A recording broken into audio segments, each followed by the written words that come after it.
My name is Tootie Groove, and welcome to my YouTube channel. Basically, my channel will just be a bunch of videos about Game Maker, such as tutorials, and I might give you guys updates on games that I'm making myself with Game Maker. Or maybe I'll do a review or two about a game from the Yo-Yo Game Sandbox, or I'll just do random gaming stuff in general. So, I hope you guys can help me out in any way, telling me what I need to do to improve or what I can go back on. So I hope you guys can help me out with that. So today I'm going to be making a tutorial showing you how to make a simple platformer game with GameMaker. It's very easy, and once you get the hang of GameMaker coding, you can continue making more and adding on to this engine yourself. First, what you want to start out with is making some sprites, which you can get by clicking this red Pac-Man icon on the toolbar.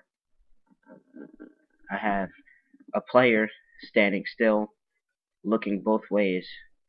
I have a player walking both ways, and a jumping sprite, which the player is facing both ways.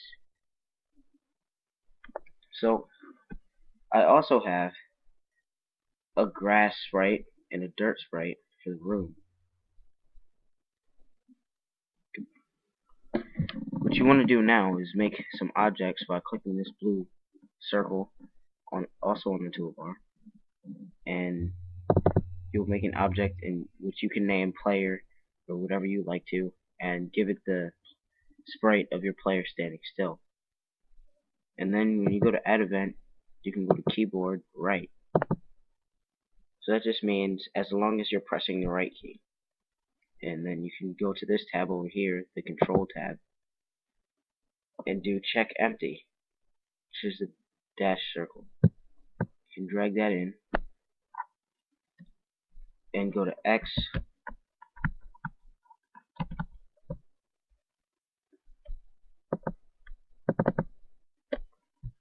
plus 4, y0 relative. So that'll just say if there's nothing to the right of the player, then go to move and go to jump to position and drag that into your code.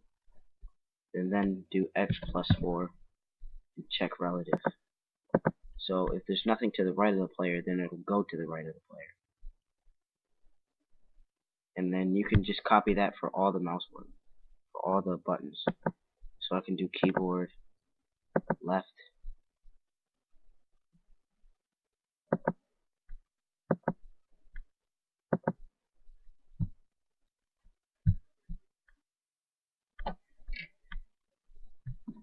so I can right click and go to duplicate event and go to keyboard left. So now it basically copied the event, but when you press left, the player will still be moving to the right. So you have to go and change the x plus 4 to x minus 4.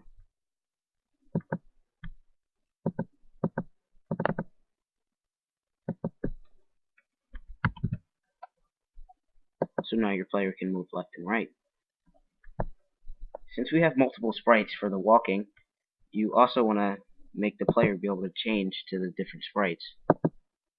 Because you don't want a player that's kind of just moonwalking around. It's kind of weird. So you can do key press right and go to main one and drag in the sprite icon that says change sprite, and then change the sprite to whatever walking sprite that you have.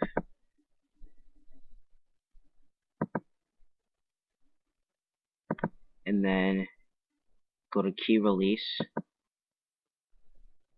right and change the sprite to your regular standing sprite with the player facing to the right. And I'll be right back with this copied for pretty much everything.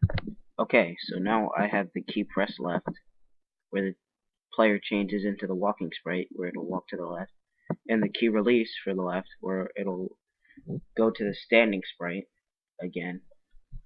With any good platformer, you want to have a good gravity system, so you can go to add event and then go to step and step again. The step action means it'll do it every frame. The game by default is running at 30 frames per second, so it'll do whatever's in here 30 times a second. So you want to go to control and do check collision, which is an arrow hitting a wall, and Y+1 relative. So if there's a collision right underneath the player, go to move and set gravity, the two blue arrows. Set the direction to 270 and the gravity to 0. So if there's something right underneath the player, then the gravity will basically be turned off. Then you can go back to control and do else, which means otherwise, and go back to move and do set gravity again, direction 270, and then gravity 0.5. So if there's something underneath the player, the gravity will be nothing, but other than that, then the gravity is 0.5. So now we have our grass object and our dirt object. We'll take a look at those for a second. The grass object is basically just the grass with our sprite. I have solid checked so that the player can make collisions with it. And I have the dirt object, which has the dirt sprite. It's also solid. If you'll notice here in the parent bar, it says obj grass. That's because the grass object is the parent of the dirt object. So anything that applies to the grass will also apply to the dirt. So if I go to object player and I do add event, collision, obj grass, it'll collide with the grass, but that also applies to the dirt because the dirt has the grass as its parent. So this applies to both of them. So in move, you want to do speed vertical and do vert speed 0.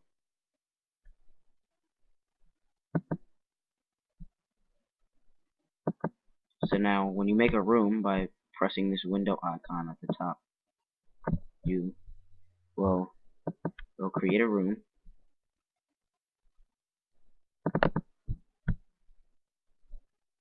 and you can go into here, and down here you can select your objects, obj grass, obj dirt, and player. So I'm just gonna build a small room really quick, you just build a room by left clicking the objects around. So I'll be back with a finished room. Okay, now I have my room done. I have my player, and I have some platforms with dirt and grass. If you notice, I have the player up in the air. That's because when I start the room by pressing this green play icon that says run the game,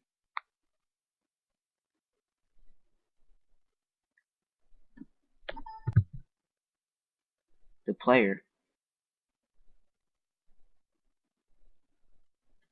okay, I don't know what just happened there. Okay, it turns out I had relative checked for the gravity. You don't want that when you're making your game, or else it'll do really weird things. So now, my player can walk around, looks pretty smooth, and since I have a hole here, the player can fall down the hole. So that's a basic example of the gravity. Now, when you go into your player object, you can do add event, and do keyboard, up, and then go to control, and do your check collision again, Y+1, relative. So if there's a collision right underneath the player, go to vertical speed in the move tab, and do -7 or 8 or whatever you want to do. I'm gonna do 8. So if there's something underneath the player, then the vertical speed will go to -8, so the player will move up.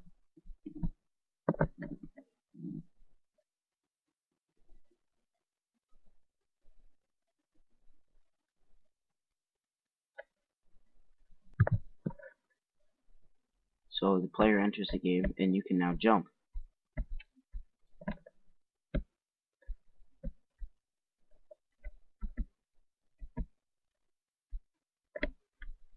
So that's good.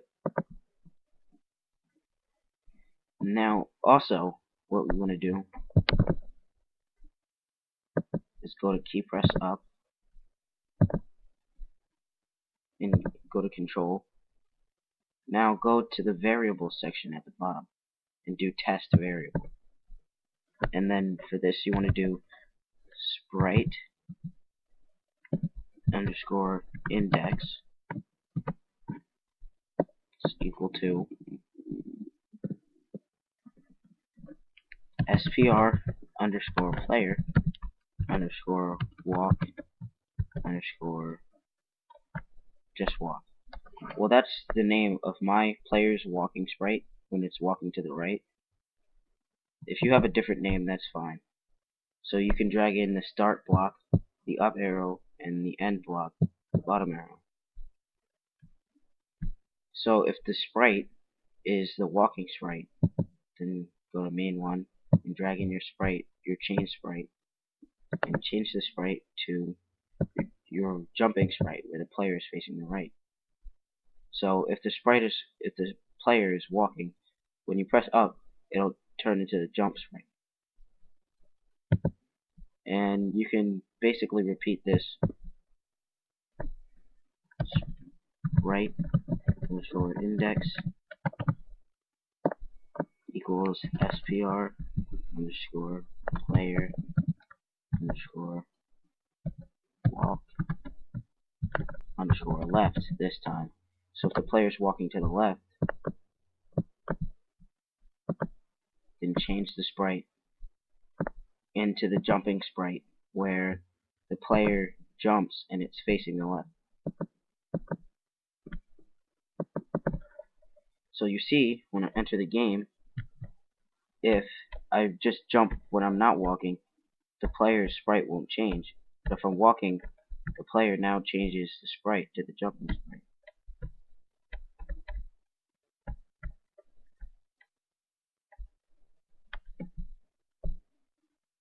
So now you have your little gravity thing. So that's it for this tutorial, guys. I'll be back with part 2 of your platformer tutorial. So stay tuned for my channel. Leave comments on what I need to improve on, and thanks.